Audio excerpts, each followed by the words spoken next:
Hello, everyone. In this lesson, we will be completing Lesson 3 in Booklet 12. That is two-step equations using opposite operations. Now, before we get started, I would like to talk about something a little bit off topic. I just want to handle this lesson very carefully because it can be quite confusing. Once upon a time, I taught you how to calculate statements such as this. I'll write this at the top. 2 times 6 plus 3. And I taught you that order of operations matter. When calculating 2 times 6 plus 3, I taught you that the first thing you should do is multiplication or division. Now, there is no division here, just multiplication. So the first thing we would do is 2 times 6, which is 12. And then I taught you that the second thing that we would calculate is the addition and the subtraction. In this case, that's just addition, so 12 plus 3 is equal to 15. So when calculating a statement, you complete multiplication and division first and addition and subtraction second. Now, this is the opposite of what we're doing today. Today, we're not calculating a statement, we're solving for a variable. We're isolating for a variable, and in this case, that variable is A. And just like in the last lesson video, we're going to be using opposite operations. Instead of adding by 3, we're going to subtract by 3. Instead of multiplying by 2, we're going to divide by 2. But the order matters. And the order is also the opposite. When isolating for a variable, your order is that you're going to handle the addition and subtraction first,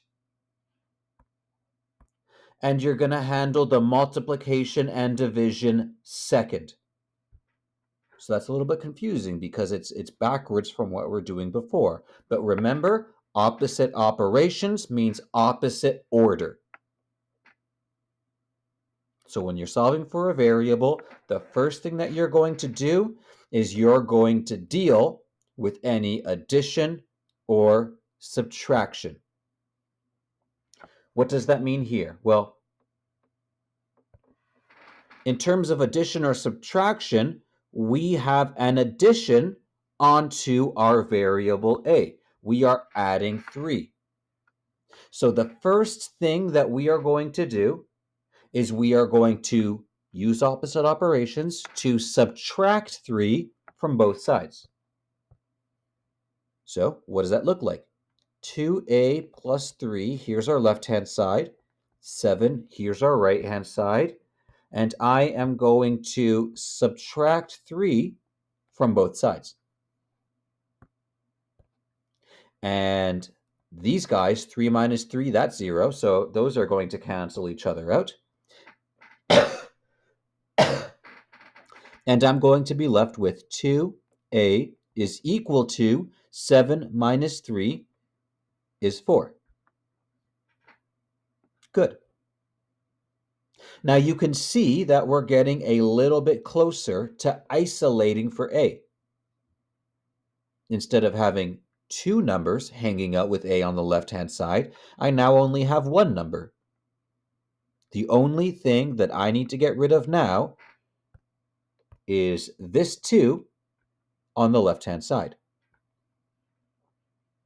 So, back to my original point, the first step that you take when isolating for a is using opposite operations to get rid of any addition or subtraction. Check. The second step that we take is dealing with any multiplication or division. Now, there's no division, but there is a multiplication happening here between the 2 and the variable. And the opposite of multiplying by 2 is dividing by 2. So 2 divided by 2, those are going to cancel out. And we're left with a is equal to 4 divided by 2 is 2. So a is equal to 2. Now, this is an example of a question that's pretty tricky to do in your head, so you want to use these strategies to help you out. Let's check if we're correct.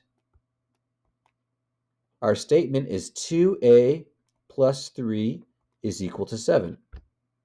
Instead of a, we're going to write 2. We plug in 2 for a.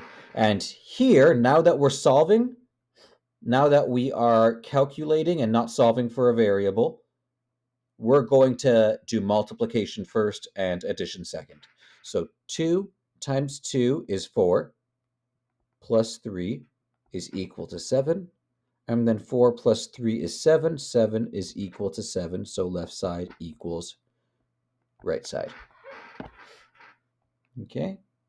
That one's a little tricky, so if you want to go over it together with me, let me know now, and we can solve that together, and I can clear up any confusion that might be happening. Okay, try these next couple examples on your own, and then make sure that your answers match mine. The first problem is c divided by 3 plus 4 is equal to 9. So remember, the first thing that we need to deal with is addition or subtraction. So that's the plus 4. And the opposite of adding 4 is subtracting 4. And whatever we do to the left-hand side, we also do to the right-hand side. So the plus 4 and the minus 4, those are going to cancel out. And we're left with c divided by 3 is equal to 9 minus 4 is equal to 5. Good. The next step is to handle any division or multiplication on the variable after you're done with the addition and subtraction. Now here we are dividing, and the opposite of dividing is multiplication. So opposite operations, instead of dividing by 3, I am going to multiply by 3, but whatever I do to the left-hand side, I have to do to the right-hand side. So if I'm multiplying by 3 and I'm dividing by 3, those are going to cancel out.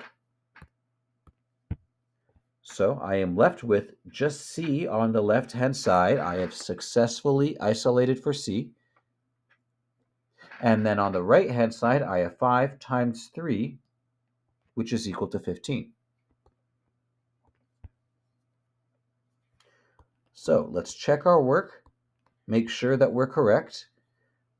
We have the statement c divided by 3 plus 4 is equal to 9. And c is equal to 15. Let's see if that's correct. So 15 divided by 3 plus 4 is equal to 9. Now, when solving, we do multiplication first, division first, and then addition and subtraction second. So 15 divided by 3 is going to give me 5. So 5 plus 4 is equal to 9. And then 5 plus 4 is 9, so we get 9 equals to 9. The left side equals the right side.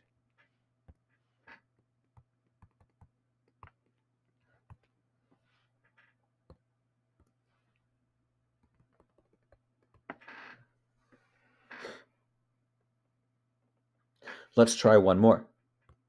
Here, we have 4d minus 1 equals 11. The first thing that we need to get rid of is any addition or subtraction. Here we have subtraction, and the opposite operation of subtracting 1 is adding 1. So I'm going to add 1 to both the left-hand side and the right-hand side. By doing that, the 2 1s on the left, those are going to cancel out, leaving me with 4d is equal to 11 plus 1, which is 12. Good. No more addition or subtraction happening on the variable. So the next thing that we need to do is deal with the multiplication or division. Now, we have multiplication happening here, and the opposite of multiplying by 4 is dividing by 4. So I divide both the left and the right-hand side by 4. Those are going to cancel out. 4 divided by 4 is 1. Those cancel out, they reduce. Leaving me with d is equal to 12 divided by 4, which is 3. So the solution should be d is equal to 3. But let's check. Again, you don't need to check every time, but it's good to check every now and then, especially if it's being marked, to make sure that your answer is right. Now our statement is 4d minus 1 is equal to 11, but we're checking to see if when d is 3, if that satisfies my equation, if that makes the left-hand side equal the right-hand side. Order of operations here when solving, we multiply first, so 4 times 3 is 12. So I rewrite this as 12 minus 1 is 11. And 12 minus 1 is, in fact, 11. So we say 11 equals 11. Therefore, the left-hand side equals the right-hand side, and we're done. So hopefully that makes sense. If you have any questions, please let me know. And take some time now to solve the worksheet below. Thank you.